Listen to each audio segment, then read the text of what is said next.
Good evening, everybody. I want you to do me a favor and think of the biggest adrenaline rush that you've ever experienced. Was it jumping out of a plane, scaling a mountain, battling a lion? What if I told you that one of the biggest adrenaline rushes you can have in life is sitting in a chair completely stationary? Merriam-Webster's dictionary defines gambling as playing a game of chance for stakes. We've all gambled at some point in our life, whether it's running a red light, joining an office pool, betting on the Super Bowl, sitting in a casino. And that's specifically what we're going to talk about tonight. Casino gambling, or casino gaming as it's been called in the industry. Myself, I've spent lots of time in casinos since I was a young boy. I have some big wins, some big losses. As a matter of fact, I just came back from Las Vegas this past Tuesday and took a beating there. I've lost entire paychecks before in casinos. But really the allure of gambling is always thinking that next roll the dice, that pulling on the slot is going to be your next big break. It's going to make all your dreams come true.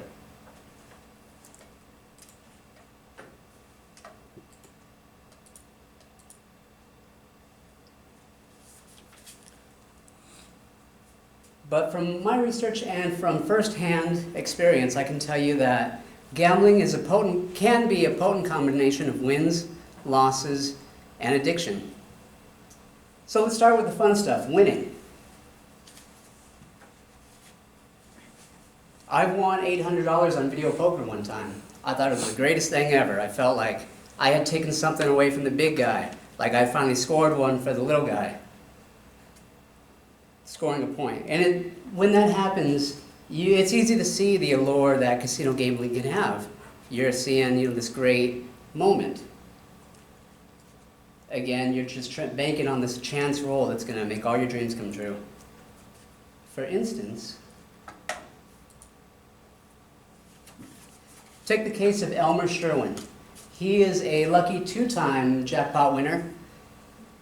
Once in 1989 at the Mirage Casino, Elmer won $4.6 million playing the Megabucks slot machine.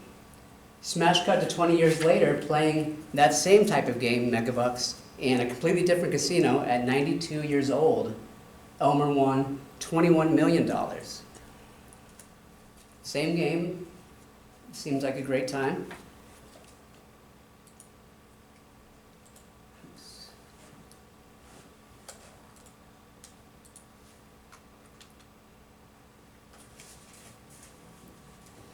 And then take, for instance, the case of an unnamed IT worker. In 2009, while bored in Excalibur Casino, he was waiting for a basketball game to start, decided to throw $100 into also the Megabucks slot machine.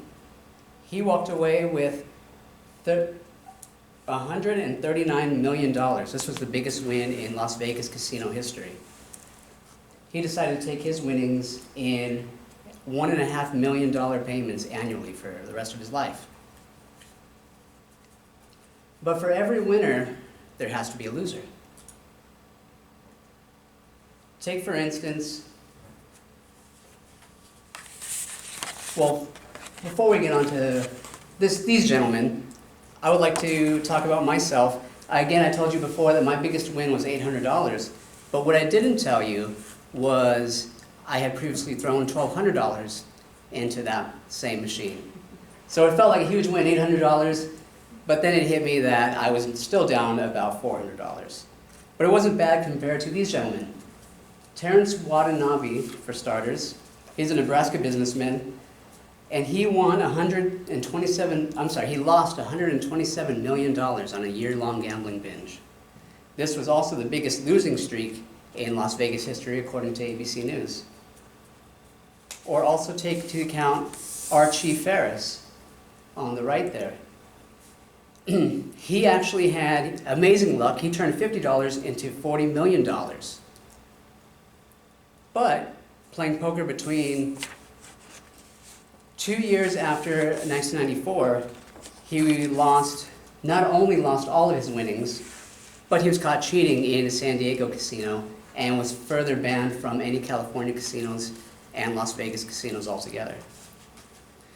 So looking at these cases, you might think, what would possess somebody to throw their money away like that? Well, let me tell you that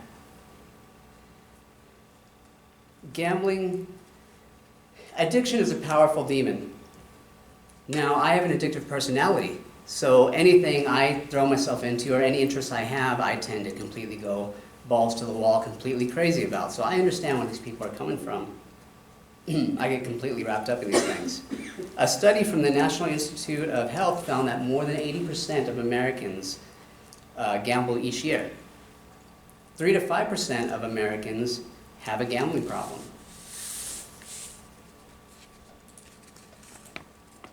From that same study, they found that problem gambling, a person's socioeconomic status being lowest in the country raised their chance of having a gambling problem, while their socioeconomic status being higher actually lowered their chance of having a gambling problem.